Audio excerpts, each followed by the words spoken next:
வணக்கம் மக்களே, நீங்க கேட்டுட்டு இருக்கிறது விகி ஸ்டோரி வால்ட் வலையொலியில் ஒரு காணொளி. போன எபிசோட்ல நம்ம பார்த்தது நினைவிருக்கா? கணேஷும் வசந்தும் அந்த பண்ணை வீட்டுக்கு வர்றாங்க. அங்க தேவதை மாதிரி இருக்கிற லீனாவை சந்திக்கிறாங்க. ஆனா அந்த எபிசோடோட முடிவுல ஒரு பெரிய குண்டை தூக்கி போடுறாரு குமாரவியாசன்.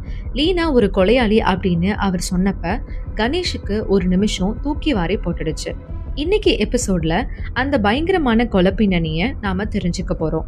எபிசோட் ஸ்டார்ட் பண்றதுக்கு முன்னாடி ஒரு சின்ன விஷயம் உங்க கூட ஷேர் பண்ணிக்கணும்னு தோணுது. இந்த ஸ்டோரி ஃபுல் அண்ட் ஃபுல் என்னோட பாயிண்ட் ஆஃப் வியூல மட்டும்தான் எபிசோட் வைஸ் உங்ககிட்ட கொண்டு வந்திருக்கேன். இதே மாதிரி இந்த ஸ்டோரி ரிலேட்டட் உங்க பாயிண்ட் ஆஃப் வியூ தாட்ஸும் கமெண்ட்ஸ்ல சொல்லுங்க. சரி, வாங்க கதைக்குள்ள போகலாம். இது கொலையுதிர் காலம் எபிசோட் 2, அவள் செய்த கொலை ஆனால் ஞாபகமில்லை. குமாரவியாசன் பேச ஆரம்பிக்கிறாரு. அவர் சொல்ற ஒவ்வொரு வார்த்தையும் அந்த அறையில ஒரு கனத்த மௌனத்தை உருவாக்குது. 2 வருஷத்துக்கு முன்னாடி இதே பண்ண வீட்டுல ரத்னசாமி அப்படிங்கிற ஒரு வேலைக்காரனோட மகன் செத்து போயிருக்கான். அவனோட உடம்பு அந்த தோட்டத்துல இருக்கிற ஒரு பழைய மண்டபத்துக்கு பின்னாடி புதைக்கப்பட்டதா சொல்றாரு. ஆனா அங்கதான் ஒரு பெரிய ட்விஸ்ட் இருக்கு.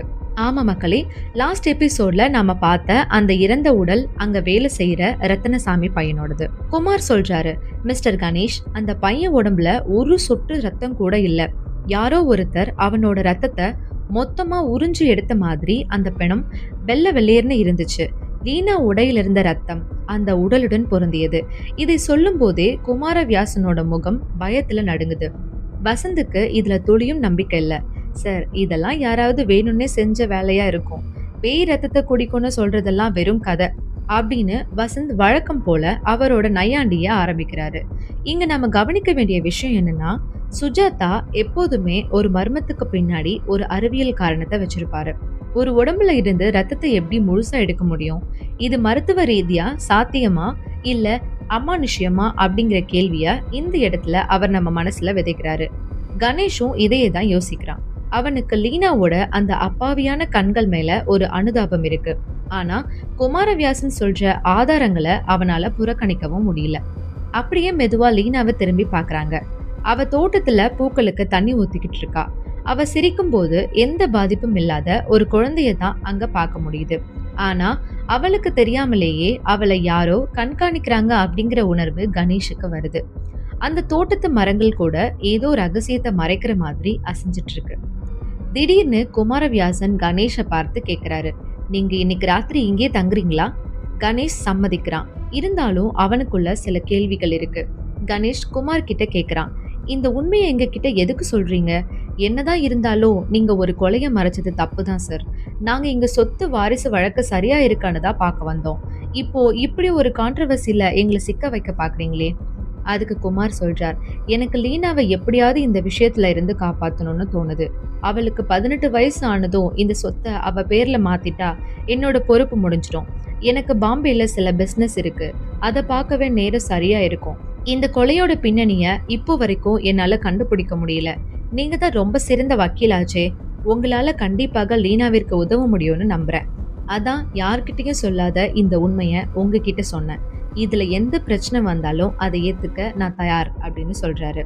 வசந்த் கணேஷை தடுத்து பாக்குறான். வேண்டாம் பாஸ், இது ரிஸ்க் மாதிரி இருக்கு, நாம சென்னை போயிடலான்னு சொல்றான். ஆனா கணேஷ்க்கு லீனா இந்த கொலைய பண்ணிருக்க மாட்டா. குமார் எதையோ மறைக்கிற மாதிரி தோணுது. அதனால அங்க தங்க ஒத்துக்கிறான். வசந்தும் வேற வழி இல்லாம கணேஷ் கூட இருக்க சம்மதிக்கிறான். இந்த இடத்துல உங்களுக்கு ஒரு சந்தேகம் வரலாம் மக்களே. கொலை நடந்து 2 வருஷத்துல ஒரு விஷயம் கூடவா குமாரால கண்டுபிடிக்க முடியலன்னு. அதுக்குதான் ரைட்டர் ஒரு விஷயத்த கதையில ஆட் பண்றாரு. அந்த ஊர்ல ஒரு கட்டுக்கதை இருக்கான். அதாவது 2 வருஷத்துக்கு ஒரு முறை கார்த்திகை மாசத்துல அந்த உருவம் வருதான். அதுக்கு நிறைய பேர் சொல்றாங்க, அந்த 2 வருஷத்துக்காக தான் குமாரவியாசர் இவ்ளோ நாள் காத்துட்டு இருந்திருக்காரு. இது பரம்பரையா நம்பிட்டு வர ஒரு விஷயம்னு சொல்றாங்க. இப்போ நம்ம கதையில 2 வருஷமும் ஆயிடுச்சு, கார்த்திகை மாசமும் வந்துருச்சு. சரி, இது ஒரு பக்கம் இருக்கட்டும். 3 பேரும் பேசி முடிச்சுட்டு கீழே வராங்க. அங்க லீனா ரப்பர் பந்து வச்சுக்கிட்டு விளையாடிட்டு இருக்க, இவங்கள பார்த்ததும் என்ன பேசி முடிச்சிட்டீங்களான்னு விளையாட்டுத்தனமா கேக்குறா. அதுக்கு கணேஷ், இங்க ஒரு அரச மரத்தடி மண்டபம் இருக்காமே, அது உனக்கு தெரியுமான்னு கேக்குறான். உடனே எனக்கு அந்த இடம் நல்லாவே தெரியும்னு அங்க கூட்டிட்டு போக தயாராகிறா. வசந்தும் கணேஷும் அவளை பின்தொடர்ந்து போக ரெடி ஆகுறாங்க. ஒரு வழியா அந்த இடத்துக்கு வந்து சேர்ந்துடுறாங்க. அந்த இடம் பார்க்க இயற்கையின் அழகை வெளிப்படுத்தினாலும் ஏதோ ஒரு வித பயத்தை கணேஷ்குள்ள உருவாக்குது. அங்க குறும்புத்தனமா லீனா ஒரு புறம் விளையாடிட்டு இருக்க, வசந்தும் கணேஷும் குமார் சொன்ன விஷயங்களை பத்தி பேசிக்கிறாங்க. இவங்க இப்படி பேசிட்டு இருக்கப்போ இடையில ஒரு சிரிப்பு சத்தம் கேக்குது. அது அவங்க பெருசா பொருட்படுத்தல. ஆனா அது அவங்களோடதே இல்ல. இங்க கணேஷ் லீனா கிட்ட கேக்குறான், எப்போ சென்னை வரலான்னு இருக்க? அதுக்கு அவ, நான் ஏன் வரணும், இங்க தானே இருக்கணும் அப்படின்னு சொல்றா.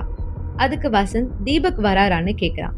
அதுக்கு வரதா சொல்லியிருக்காரு, நிர்வாகம் பத்தி எல்லாம் சொல்லித்தரதா சொல்லியிருக்காரு, அவர் MBA தெரியுமா வசந்த் அப்படின்னு குழந்தைத்தனமா சொல்றா. இந்த நேரத்துல கணேஷ் லீனாவை பார்த்து, இந்த மண்டபத்துக்கு நீ அடிக்கடி வருவியாமே, இங்க ஏதாச்சும் விபத்து நடந்ததா உனக்கு ஞாபகம் இருக்கான்னு கேக்குறான். கொஞ்சம் யோசிச்சுட்டு, ஆமா நான் இங்கதான் அடிக்கடி வருவேன், படிப்பேன். 2 வருஷத்துக்கு முன்னாடி ஒரு தடவை நான் இங்கதான் மயங்கி விழுந்துட்டேனா, மேலெல்லாம் ரத்தம் ஆயிடுச்சான். அதுக்கு மேல வேற எதுவும் ஞாபகம் இல்லைன்னு லீனா சொல்றா. இந்த உரையாடல் அப்போவே குமாரவியாசர் அங்க வந்து கணேஷ் கிட்ட, இன்னமும் நான் சொல்றது மேல நம்பிக்கை இல்லையான்னு கேக்குறாரு. வசந்த் கிட்ட லீனாவை அழைச்சிட்டு போகவும் சொல்றாரு. லீனா அந்த இடத்த விட்டு போனதும் குமார் வந்து ஒரு இடத்தை சுட்டி காட்டி, இந்த இடத்துல தான் அந்த உடலை புதைச்சேன்னு சொல்றாரு. அந்த இடத்தை பார்த்த கணேஷ், கொலைக்குரிய முக்கியமான சாட்சியத்தை நீங்க இப்படி மறைச்சது ரொம்ப பெரிய தப்பு, இதுக்காக நீங்க ஜெயிலுக்கு கூட போகலான்னு சொல்றான். அதுக்கு குமார், நான் ஜெயிலுக்கு போறத பத்தி கவலை இல்ல, லீனா இந்த கொலையை பண்ணிருக்க மாட்டான்னு நம்புறேன். இந்த கிராமத்து மக்கள் சொல்ற மாதிரி அவ உடம்புல ஏதாவது அமானுஷ சக்தி புகுந்து இந்த கொலையை பண்ணிருக்கோமோன்னு தெரிஞ்சுக்க தான் இவ்வளோ நாள் வெயிட் பண்ணேன் அப்படின்னு அவரோட ஆதங்கத்தை கூட்டிட்டு கிளம்பிட்டாரு. இப்போ தனிமையில இருக்க கணேஷ்க்கு ஒரு விஷயம் ஞாபகம் வருது. பேசிட்டு இருக்கப்போ வசந்த் ஏதோ சிரிப்பு சத்தம் கேட்டதா சொன்னானே, ஆனா நான் சிரிக்கவே இல்லையேன்னு யோசிக்கிறான். அப்படி யோசிக்கிறப்போவே அந்த சிரிப்பு சத்தம் மறுபடியும் கேக்குது. அதை பொருட்படுத்தாத கணேஷ் இது ஏதோ பிரம்மன்னு நினைச்சிட்டு பங்களாக்குள்ள போயிடுறான். தனக்குன்னு ஒதுக்கப்பட்ட ரூம்ல கணேஷ் மற்றும் வசந்த் அவங்க கேட்ட சிரிப்பு சத்தம் பத்தி பேசிக்கிறாங்க. இரவு மறுபடியும் அரச மரத்தடிக்கு போலான்னு முடிவும் பண்றாங்க. ஆனா கணேஷுக்கு தெரியாது, அந்த இரவு தான் அவனோட வாழ்க்கையில மறக்க முடியாத ஒரு பயங்கரமான இரவா இருக்க போகுதுன்னு. அந்த தோட்டத்துல அன்னைக்கு நைட்டு ஒரு விசித்திரமான உருவம் உலாவ போகுது. அது என்ன உருவம், லீனாவுக்கும் அந்த உருவத்துக்கும் என்ன சம்பந்தம்? அடுத்த எபிசோட்ல இன்னும் த்ரில்லிங்கா பார்க்கலாம். இந்த மாதிரி நிறைய நல்ல நல்ல கிரைம் த்ரில்லர் ஸ்டோரிஸ் கேட்கணும்னா நம்ம விகே ஸ்டோரி வால் சேனலை சப்ஸ்கிரைப் பண்ணிக்கோங்க. உங்களுக்கு தோன்றிய நிறை குறைகளை கமெண்ட்ஸ்ல கண்டிப்பா சொல்லுங்க. நிறைகளை விடுத்து குறைகளை குறைச்சிக்க கண்டிப்பா முயற்சி பண்றேன். நன்றி.